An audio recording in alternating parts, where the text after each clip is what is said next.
So I'm here with Randy Bowles, and we're going to just jump right into the 60s.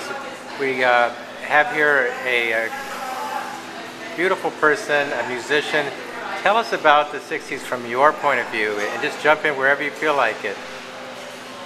Wow. Well, I can suggest something.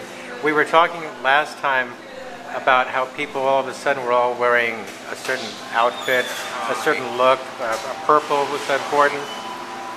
Maybe that's a good jumping off point. The reason I made a sad face and went wow was because the first thing that I really thought of was that we were sold all of this. And that kind of fits in with what you're saying. Because we were marketed, really, Henry. We were marketed by big companies and small that were all trying to get us to wear their clothes and listen to their music and drink their pop and eat their snacks. And then if we were old enough to drink their really cheap wine.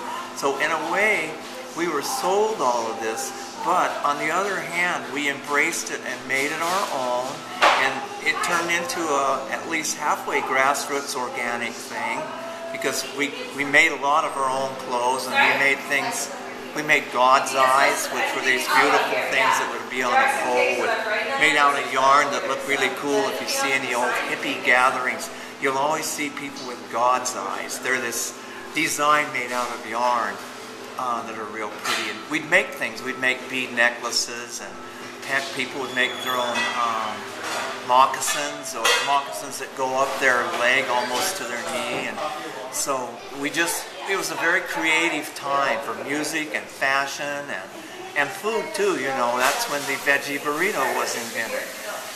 I can proudly say that my generation had a hand in that. But yeah, we just embraced anything that was pretty and colorful and sweet and nice, and you know, that eventually got corrupted and downgraded, but when it was happening in its earlier pretty stages, it was really amazing. And then there's a few of us like me that have kept the vibe going all these years. Even I've worked at a bank, but still I've always kept it inside of me, my hippie ethos. And I have it now, and it's easier now that I'm not working to be more like that. But just emphasize the positive and the love and the sharing and equality for all, things like that. So a whole lot that came out of the hippie movement is good stuff, and it's still is sustaining to this day. So I think of the 60s, usually the thinking is, well, it began the day that JFK was assassinated. It ended when Nixon resigned. And some people say, well, it even harks back further back to the beatniks. So the 60s, maybe they began in the late 50s and onward. Now the idea that the 60s were created by Madison Avenue, I think, is very fascinating, very intriguing. And I can't imagine that the marketing people would have known to literally create the 60s in so many ways. They must have borrowed from the grassroots as well, I'm sure. But, right. But the idea of the pantsuits, that does sound like a Madison Avenue thing, or did that originate somewhere in the underground at some point? Or? Well, girls wanted to wear pants to school whenever they could, and there were rules when we were in junior high and high school against girls wearing pants to school, even though pants are more modest than the dresses that they were forced to wear.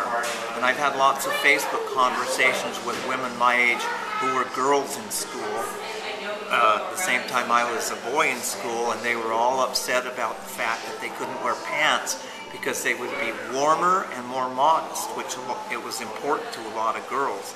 And so when we got out of school, that's when most of us became hippies from my age group, because we all graduated in 66, 67, 68, and that's when the hippie thing hit Yakima. And at that age, you can think and do for yourself more, and so the girls started wearing pants. They started wearing bell-bottoms. But the pantsuit now, that would be something for more of a grown-up woman.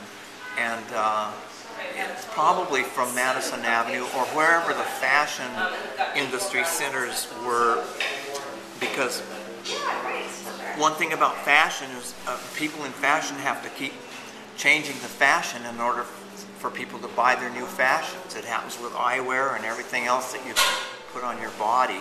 So I'm sure the pantsuit was it was a revolution in one sense. It was women saying to the world, I don't have to wear a dress if I don't want to, and I can look good in a pantsuit, and I can go to the office and be a business person and wear a pantsuit, and to heck with your old rules, we're changing things now. That's very interesting. I hadn't thought about that, the women's liberation movement, all of that. Absolutely. And I think that things that are authentic things going on and Madison Avenue, they kind of would feed off each other. And around 1967, I think the idea of velvet, it was something that originally came from the fashion world, and then it made its way through until it ended up with the mainstream. But I mean, you're a band called the Velvet Illusions, the Velvet Underground, this whole idea of velvet. Can you speak to that, and the velvet and purple, where that came from your experience? Young people like to wear velour, which is a form of velvet. It's probably cheaper to make. It's real pretty, soft cloth that has an interesting look to it. It's got a texture, and it comes in purple and a pretty dark forest green and a rust color. Really beautiful colors, royal blue, and people just like to wear it for a top, basically, boys anyway, boys and girls. I don't remember about seeing any velour pants. I'm sure there were velour dresses and velvet, but it was like, well, we were discovering new things. Corduroy, wide wale corduroy, velvet, velour, railroad pants, where it would be like you'd have the kind of material like a railroad engineer wore, only it would be tailored like a bell bottom or something like that. I mean, pinstripes. We were just getting into our own fashion and not having our parents buy our clothes for us anymore. And we started wearing $4 work shirts that we'd buy at Penny's. Very, very simple light blue shirts that you could see a field worker wear.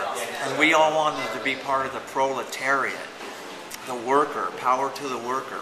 We were sincere about that too. I went on a march with the United Farm Workers down Yakima Avenue, and I found out that the John Birch Society, which is real right-wing, bunch of kooks, were observing us that day.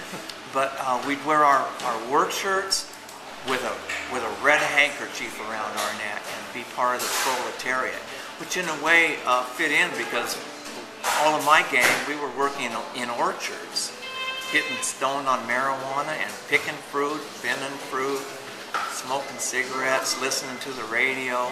The only station I could get in the orchard was a country music station. So I was like a 19-year-old hippie that knew I could tell you the name of every song on the Country Top 100.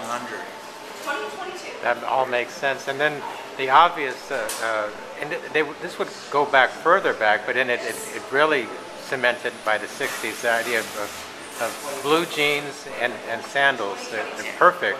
They perfectly could go together. And that just, is there anything you'd say about that part of the uniform, that look? I have to thank the Beatniks and even, I don't know what James Dean's group would be called. What was James Dean's and his bunch? They weren't rockabilly exactly. Hoodlums, I think the word is hoodlums. I guess, yeah. You have to thank the Hoodlums and the Beatniks for really making jeans as popular as they were. Yeah. And then even in grade school and high school, we wore blue jeans.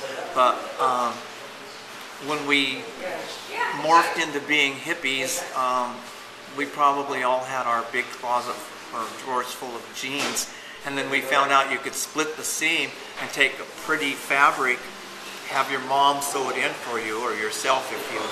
But everything was gender specific in those days. Boys didn't know how to sew, so we'd get our moms to insert this triangle of cloth in our jeans and make instant bell bottoms.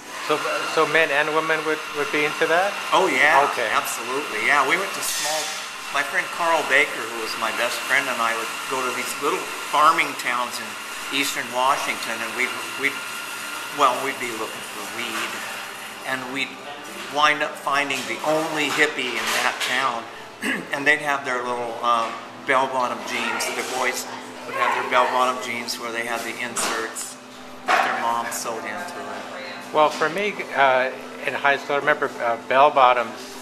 Oh no, maybe junior high school. Bell bottoms are still popular, kind of on the wane, but still around. They go in and out of style. Yeah. Just and right now you can see people who their whole closet is full of nothing but 1960s clothing. But there's two groups really. There's people who collect pre-66 who want to dress, well, like women who want to dress like Audrey Hepburn. I have a Facebook friend in Iran. She's 22 or 23, and she's my secret girlfriend. And she wears clothes like Audrey Hepburn. And then there's the other group that they go from about 66 to 70 something, where they're all wearing the hippie, dippy clothes. And I mean, they're doing that, but then you can find the subcultures in any American town where they're still dressing like rockabilly people. Oh yeah. Yeah. Well, we'll stop it right there. Thanks.